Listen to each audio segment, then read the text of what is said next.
Boys and girls, ladies and gentlemen, children of all ages, it's Jesse with the Common Nerd, bringing you pop culture and all things right through a common sense lens. And man, ladies and gentlemen, I will tell you what, I don't know about all of you out there, but I'd imagine if you clicked on this video, you were probably a pretty big Goosebumps fan as a kid, or maybe somebody that got into it later, maybe it was introduced by your parents, or in some cases, even your grandparents. Oh my God, I'm starting to get to that age, boys and girls. But at the end of the day, it was one of those series that, especially if you grew up in the 90s, this thing was everywhere. It was in every public library, it was in every school library, it was at the front of all of your Scholastic Fair stuff. I mean, this series was just something that shaped an entire generation, and it was a really great horror series that handled horror in a proper way to introduce children to it in a very comfortable and proper way where you could be scared, you could understand that. I mean, seriously, you see some of these new generations coming up right now who can't handle getting words yelled at them on the internet by without having a complete and total meltdown. You'd think that, yeah, a lot of you really needed to read the Goosebumps books as a kid. But at the end of the day, this was something that shaped an entire generation. This was something that had a great television show back in the 90s that was pretty good out there. It wasn't as particular to the books as somebody like me would prefer. But at the end of the day, it was a really good time and introduced a lot of people out there to the Goosebumps series, and a lot of kids really enjoyed the series. Well, obviously, it was something that got revived. There was a movie not too long ago with Jack Black. And then, of course, Disney ended up bringing the series back. But as we've seen happen to a lot of things over there on Disney Plus out there, the series just don't seem to do very well as far as the ratings are concerned. I'd never heard once about this Goosebumps series out there actually charting on the Nielsen ratings out there. And honestly, I hadn't heard a lot of good things about it either as far as how the adaptation was going.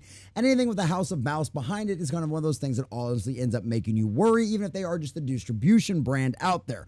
Well, boys and girls, it is the end of an era over there at Disney Plus because Goosebumps has officially been canceled and now is desperately seeking to find a new home to see if the series continues or if it will absolutely end and be killed once again, like so many things the House of Mouse has done to wonderful IPs that a lot of fans love. So here we go, boys and girls, because as you can see over here from the Hollywood Reporter, Goosebumps canceled at Disney Plus after 2 seasons. And it's also one of them situations where at the end of the day, the Walt Disney Company is broke, right? I know a lot of people don't out there want to go, oh, the House of Mouse is fine, everything's going grand for them. No, it's not, especially when it comes to their television and movie department. We just saw their earnings call come back from just a few days ago out there, and things are not going good. They have just literally done nothing but lose money over the past few years on their movies and television shows.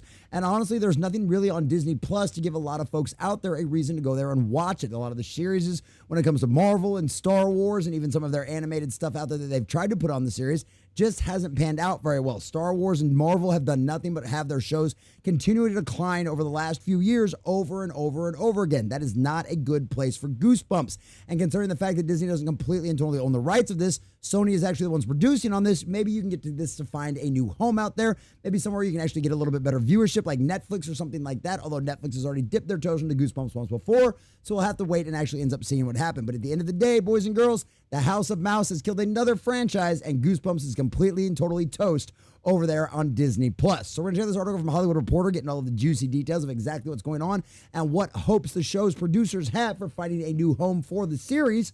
But before we do, if you do enjoy our content, hit that like button, share with all your friends, and subscribe or follow if you have not already, boys and girls, because we are grinding, we are growing. We just crossed 2,100. I think we're sitting at like 2125, sailing our way towards 22, and I could not do that without every single one of you.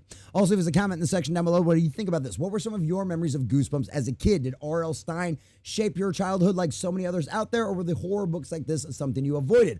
What are some of your favorite Goosebumps stories out there? One of the ones you liked was like, say, Cheese with the camera? Was it one of the masks things with some of the Halloween stuff going on there? What were some of your favorites? Did you ever get into the Choose Your Own Adventures versions of Goosebumps out there? Let us know about all of your awesome Goosebumps memories in the comment section down below. And if you'd like to support the channel, please check out the links in the description as well.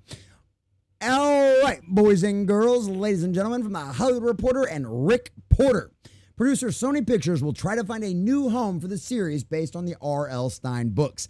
And honestly, I don't have a picture of him brought up. It's something that I just kind of popped into my head all the time. But if you ever saw the picture, if you looked at the back and you saw the picture of R.L. Stine, like he looks like a guy that is going to write creepy horror books. And man, oh man, did he do an incredible job adapting it for children's level. And even got into some like the teenage stuff later on with like Fear Street, which got a little more extreme than the Goosebumps series and stuff like that. So, I mean, R.L. Stine, just absolute legend, man. And like, it might not be the biggest books. It might not be Tolkien. It might not be some of the other stuff out there. But for an entire generation that grew up in the 90s, these were your horror books, man. These were your horror books.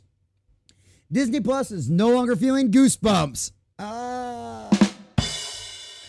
You earned it. You earned it.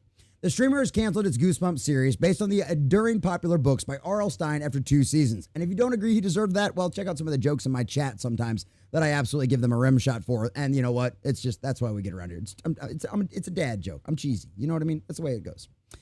The most recent season, subtitled The Vanishing, premiered in January. Sony Pictures TV, which owns the rights to Stine's books and produced the series, will shop Goosebumps to other outlets and also look for other creative directions for the property.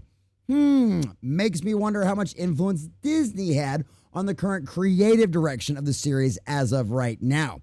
And if you've watched that, and let me know what you think about it in the comment section down below if you have watched it. There are more than 200 stories in Stine's original Goosebumps books, spin-off series, and short story collections. And honestly, you could easily turn every one of those Goosebumps books into like a 90-minute, PG, PG-13, PG arguably, PG-friendly horror movie to introduce that and actually get parents to take their kids to a family-friendly horror movie. I mean, I know, a strange concept, a wild idea, but it's not the first time we've had that. I mean, the Ernest Scared Stupid, like the whole Ernest series, like the Ernest Scared Stupid was supposed to be kind of like a family-friendly kind of horror movie. There was a lot of stuff we've had in the past like that. I mean, my daughter thinks Batman the Animated Series is scary. You know what I mean? So it's one of those situations where you could do this. I mean, 200 stories. So I understand why they adapt them into television and stuff like that. But honestly, I think it's just a missed opportunity to reignite an entire genre of children's horror. And I mean, come on, the box offices are desperate right now. Spend $20-30 million a pop on one of these movies, probably even less. I mean, they did Godzilla -1 for $15 million. You can't spend $10 million producing a Goosebumps movie, right? That doesn't really take all that much CGI or all that much kind of stuff. You can do a lot of it practical effects like they did back in the 90s television shows. I mean, you're literally sitting on a gold mine that you have no idea what to do with. You just need proper people who are willing to adapt the stories exactly like they are on the page and not try to put their own personal spin on things, right? This isn't rocket science, Hollywood. Where the audience, the fans are just giving you all of these ideas free. But of course, you got to allow your ego and your narcissism get it away. Pride be the fall, after all, boys and girls.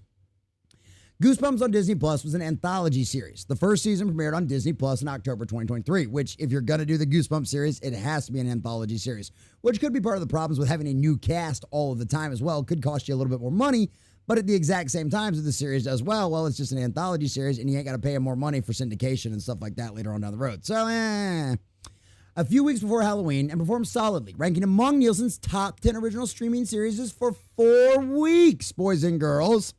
Season 2 debuted in January and didn't do so well, never making the Nielsen charts, which, considering how broke Disney is right now, this makes sense as to why they canceled it if the second season didn't chart at all. And honestly, it's one of them situations where we've seen this happen with a lot of projects out there, because like Star Wars, we've seen those series is canceled because of low ratings, not charting on the Nielsen ratings. I mean, Daredevil Born Again, even bringing back the original cast, could not get enough fans to show up for that series to even have it chart on Nielsen's ratings once.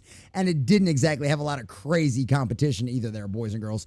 Disney is just really kind of the places where a lot of IPs seem to go to die over the last couple of decades, boys and girls. And it's sad to see. I was a Disney kid when I grew up, man. I really was. To date, sources say viewers have watched 118 million hours of Goosebumps worldwide, 75 million in the United States, and 43 million in 16 international markets. And honestly, you might be able to blame some of the marketing on this.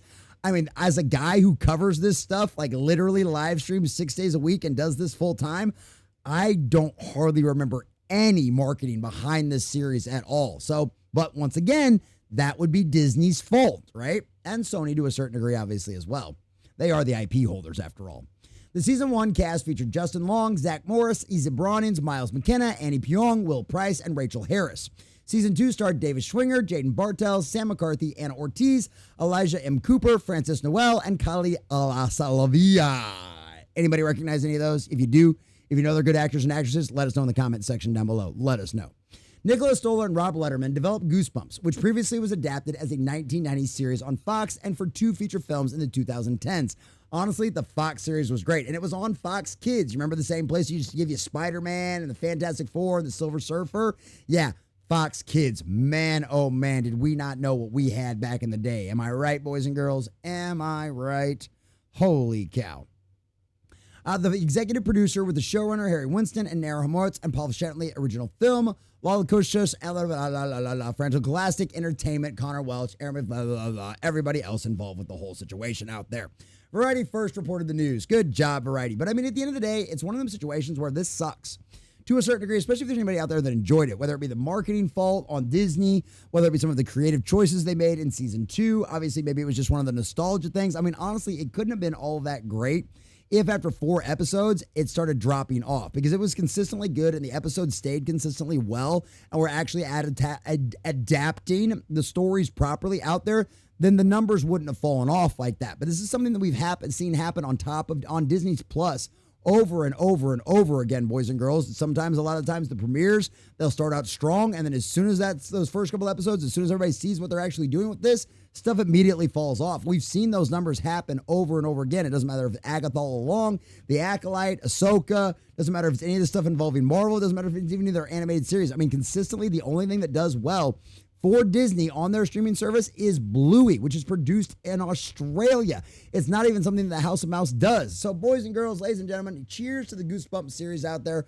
Hopefully, Sony can find somebody else to pick it up. Hopefully, they can do some better marketing behind it, maybe actually put it out there. And hopefully, as always, what is the most important part is stick to the source material and give us what is written on the page. Don't try to reinterpret things. Don't try to reimagine things. Just give us a faithful adaptation to the wonderful work that R.L. Stine spent years, if not actually decades, of his life committing to pen and paper on a typewriter, giving us wonderful horror stories that children all across the world could love. I mean, like I said, you couldn't go to a Scholastic book fair in the 90s and not see a splash page with Goosebumps style all over it. You couldn't go and not see an entire shelves dedicated to Goosebumps books, whether it be the Choose Your Own Adventures, whether it be the Horror Street, whether it be the actual traditional line out there. And of course, all of the ones going back, these were books that never went out of print back then. They were constantly going out there because people are always getting introduced to it. That's how friends and franchises and fandoms grow, right? Everybody was introducing their friends to it. If you liked horror, you want to be a little spooked,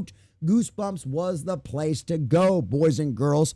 So you know what? It's probably for the best that it is leaving the House of Mouse, and hopefully we'll find either a new iteration that will be even better and actually make the fans happy and continue to actually chart on the Nielsen ratings, or they'll find a producer out there and somebody that's actually willing to pay for this stuff, and it will carry on going forward. Either way, at the end of the day, boys and girls, Goosebumps is something that deserves to be respected and has a lot of potential that Hollywood clearly does not see, and as most of the time with their adaptations, they end up screwing things up. But at the end of the day, we will see what happens with the future of Goosebumps, boys and girls. But I, for one, being a Goosebumps fan growing up as a kid, I would like to see R.L. Stine's legacy continue going forward to introduce a whole new generation to what it means to be a kid with a proper scary story that will teach you to understand what fear properly is in a very safe environment. Because at the end of the day, that's what these stories are meant for, and R.L. Stine did an absolutely superb job introducing an entire generation to that. So let's hope for the best going forward with Goosebumps. But at the end of the day, if not, the fans will decide. And Sony, you will get exactly what you deserve. Maybe find a better partner than Disney in the future.